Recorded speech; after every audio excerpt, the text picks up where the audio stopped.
ലക്ഷ്മണ സാന്ത്വനത്തിൻ്റെ അടുത്ത കുറച്ച് ഭാഗത്തിലേക്ക് നമുക്ക് കടക്കാം.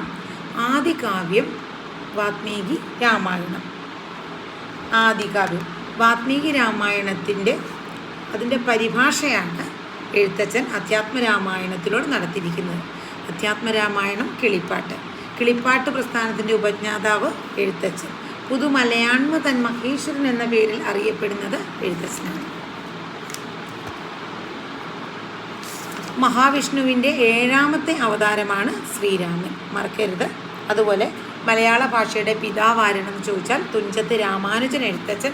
അതിൽ തുഞ്ചത്ത് എഴുത്തച്ഛൻ എന്ന് പറഞ്ഞാലും കുഴപ്പമില്ല. ഓക്കെ. അതുപോലെ കിളിപ്പാട്ട് പ്രസ്ഥാനത്തിൻ്റെ ഉപജ്ഞാതാവാര് എഴുത്തച്ഛൻ. എഴുത്തച്ഛൻ്റെ നൂറ്റാണ്ട് 16ാം നൂറ്റാണ്ട്. എഴുത്തച്ഛൻ്റെ നൂറ്റാണ്ട് 16ാം നൂറ്റാണ്ട്.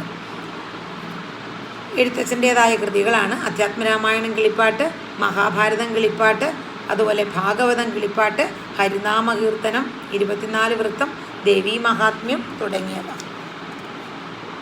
അപ്പോൾ ഒരു കാരണവശാലും ഇതൊന്നും വിട്ട് കളയരുത് കേട്ടോ. നമ്മൾ ശ്രദ്ധിച്ചിരിക്കണം. അതുപോലെ പ്രധാനമായിട്ടും അർത്ഥത്തിൽ മെയിനായിട്ട് അർത്ഥം അങ്ങനെ ചോദിക്കില്ല. സംസാരകാരിണി എന്ന് വെച്ചാൽ ലോക വിഷയങ്ങൾ ഉണ്ടാക്കുന്ന എന്നുള്ള അർത്ഥമാണ്. മോഹൈക ഹന്ത്രി എന്ന വാക്കിനർത്ഥം മോഹത്തെ ഇല്ലായ്മ ചെയ്യുന്നതാണ് എന്നുള്ളതാണ്. മോക്ഷാർത്ഥി എന്നാൽ മോക്ഷത്തെ ആഗ്രഹിക്കുന്നവൻ എന്നാണ്. ഏകാന്ത ചേതസ എന്ന വാക്കിനർത്ഥം ഏകാന്തമായ മനസ്സെന്നാണ്. ആമ്രേഡിതം എന്നാൽ ആവർത്തിച്ചു പറയൽ, ദേഹം, ശരീരം. അതുപോലെ എന്താണ്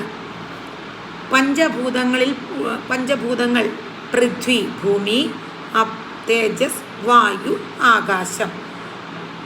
വിൺമൂത്രം എന്ന് വെച്ചാൽ മലമൂത്ര വിസർജ്യങ്ങളെയാണ് വിൺമൂത്രം എന്ന കവിതയിൽ പറയുന്നത്. ഭ്രാതാവ്, സഹോദരൻ, ഭഗിനി, സഹോദരി.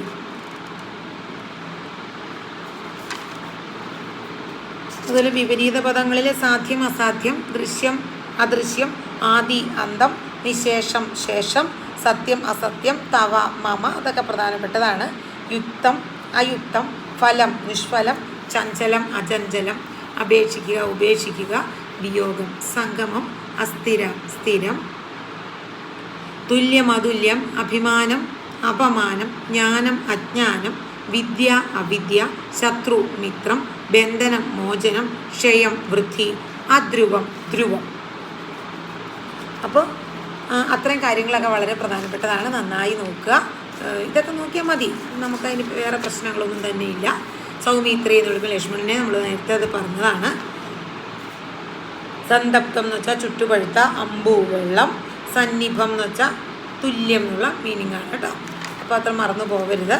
അതുപോലെ തന്നെ ഇതിനകത്ത് ഏറ്റവും പ്രധാനപ്പെട്ട കുറച്ച് ചോദ്യങ്ങളെക്കുറിച്ച് ഞാൻ അടുത്ത വീഡിയോയിൽ പറയാം. Okay, thank you, take care.